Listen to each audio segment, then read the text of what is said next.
Hello everyone. आज हम लोग अंतर्राष्ट्रीय सीमा रेखा अर्थात विभिन्न देशों के बीच के जो इंटरनेशनल लाइन होते हैं, इंटरनेशनल बाउंड्री होते हैं, उन्हें हम लोग ट्रिक से याद करने का प्रयास करेंगे। तो आइए, सबसे पहला है भारत और चीन के बीच की सीमा रेखा का क्या नाम है।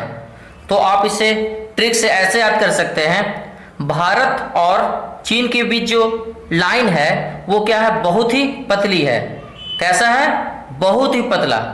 इतना पतला है कि उसे हम किस में माप सकते हैं? mm में। mm का मतलब मिलीमीटर, तो m का मतलब क्या हो गया? मैक, और m से क्या हो गया? मोहन। तो mm मतलब मिलीमीटर, लेकिन आपको मिलीमीटर नहीं, क्या याद रखना है? m से मैक और m से मोहन। तो इस तरीका से हम लोग आसानी से याद रख सकते हैं, भारत और चीन के बीच की सीमा रेखा क्या है? मैक मोहन, अर्थात मैक मोहन रेखा। नेक्स्ट है भारत और पाकिस्तान के बीच की रेखा का क्या नाम है। तो देखिए इसके पीछे क्या स्टोरी है। जब भारत का विभाजन होने वाला था, भारत का विभाजन भारत और पाकिस्तान दो राष्ट्र में होना था, तो क्या हो रहा था? भारत में बहुत ही खून खराबा दंगे हो रहे थे। ओके, और इन दंगों के कारण बहुत ही रक्त का स्राव हो रहा था, सभी जगह रक्त ही रक्त फैल चुके थे। तो आप इसे ऐसे याद रख सकते हैं कि भारत और पाकिस्तान के बीच कौन सा रेखा है? रक्त। रक्त कैसा होता है? रेड। ओके, खून कैसा होता है? रेड होता है, अर्थात रेड क्लिफ रेखा। तो भारत और पाकिस्तान के बीच कौन सी रेखा होती है? रेड क्लिफ रेखा।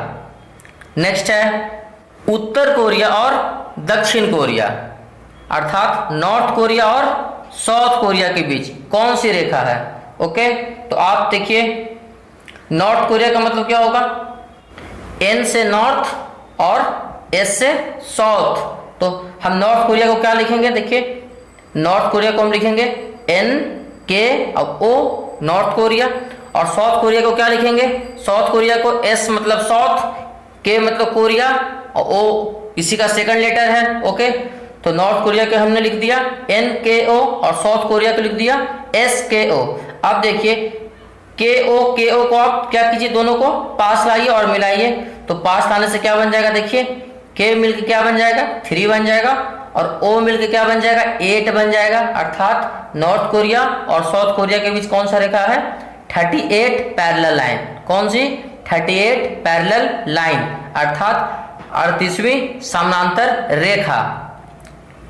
अगला है हम लोग का USA और कनाडा के बीच कौन सी रेखा है। ओके, तो अब देखिए, USA का आप उठाइए U, और कनाडा क्या उठाइए आप? C। तो U C हो गया, और U के राइट पार्ट पे आप एक लाइन ड्रा कर दीजिए, और C के राइट पार्ट पे आप एक लाइन ड्रा कर दीजिए। तो क्या बन गया? 49, अर्थात USA और कनाडा के बीच कौन सी रेखा है?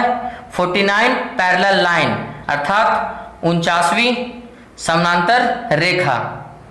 अगला है रूस और फिनलैंड। रूस और फिनलैंड के बीच कौन सी समानांतर रेखा है? तो ये फिगर में देखिए आप लोग, एक तरफ रूस है और एक तरफ फिनलैंड है।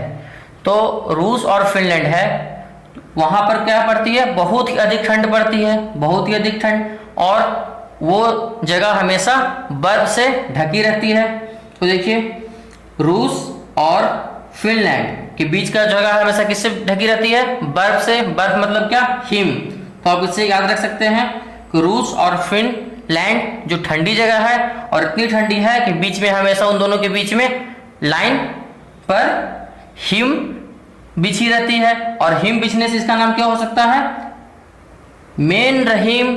मेन रहीम, हिम। देखिए, मेन रहीम, लास्ट में क्या आ रहा है? हिम आ रहा है, तो मेन रहीम। ओके, अगला हम लोग का है पाकिस्तान एवं अफगानिस्तान। तो पाकिस्तान और अफगानिस्तान को कैसे याद रख सकते हैं आप लोग? अब देखिए, पाकिस्तान और अफगानिस्तान, इन दोनों कंट्री में आतंकवाद का साम्राज्य बहुत ज्यादा फैला हुआ है। जो ज्यादा आतंकवाद, हमेशा खून खराबा होते रहते हैं। तो वहां के लोग क्या होते हैं? पाकिस्तान और अफगानिस्तान के लोग क्या करते रहते हैं? रन करते रहते हैं, यहाँ से वहां भागते रहते हैं, दिन रात क्या होगा? भागते रहते हैं। तो देखिए, रन मतलब दौड़ना, भागना। तो देखिए, इन दोनों के बीच क्या होगा, कौन सी रेखा है, ड्यूरंड। ड्यू मतलब कि दिन भर और रन मतलब रंड, ठीक है। तो ड्यूरंड आप याद रख सकते हैं कि दिन भर क्या होता है, रन करते रहते हैं, भागते रहते हैं। तो ड्यू, दिन मतलब ड्यू और रन मतलब दौड़ना, भागते रहते हैं। तो आप याद रख सकते हैं कि इन दोनों के बीच ड्यूरंड रेखा है। ओके, अब हम लोग का नेक्स्ट और बहुत ही इंपॉर्टेंट है, जर्मनी और पोलैंड के बीच कौन सी रेखा है और जर्मनी और फ्रांस के बीच कौन सी रेखा है। तो अब हम देखिए फिगर के हेल्प से देखते हैं। देखिए जर्मनी कहाँ है, फ्रांस और पोलैंड के बीच में है। लेफ्ट साइड में कौन है, फ्रांस, और बीच में कौन है, जर्मनी, और राइट साइड में कौन है, पोलैंड। ये क्या है, मैप में ऐसा ही है। ओके, तो जर्मनी का देखिए, जर्मनी से क्या फी आ रहा है, जमुना। जमुना हमेशा क्या होती है, बर्फ से ढकी रहती है, जम्मू ही रहती है। और उसके बगल में क्या है, पोलैंड। तो पोलैंड का मतलब क्या, पोल, जो बिजली के खंभे होते हैं, पोल।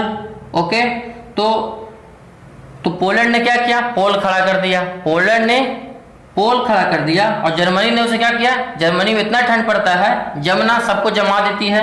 तो जब पोल जब जम गया तो क्या हुआ, अब वो पोल जम गया तो क्या हो जाएगा, पोल दिखेगा नहीं, मतलब हिडन हो गया है। हिडन मतलब कि ढक गया है। और किसी कारण ढका है, तो बर्फ के कारण। बर्फ को हम ऐसे याद रख सकते हैं, बर्ग, बर्ग मतलब बर्फ, बर्ग। ओके, तो जर्मनी और पोलैंड के बीच कौन सी रेखा होगी, हिंडनबर्ग रेखा। अब अगला है जर्मनी और फ्रांस। तो जर्मनी और फ्रांस के बीच देखिए कौन सी रेखा है, तो फ्रांस, फ्रांस से क्या, फायरिंग, फ्रांस से क्या होगा, फायरिंग। तो फायरिंग जब फ्रांस वालों ने जब जर्मनी पर फायरिंग किया तो क्या हुआ, वो सब गोली मैग्नेट बन गई। क्या बन गई, मैग्नेट बन गई। Okay, magnet. तो आप याद रख सकते हैं मैगी नॉट,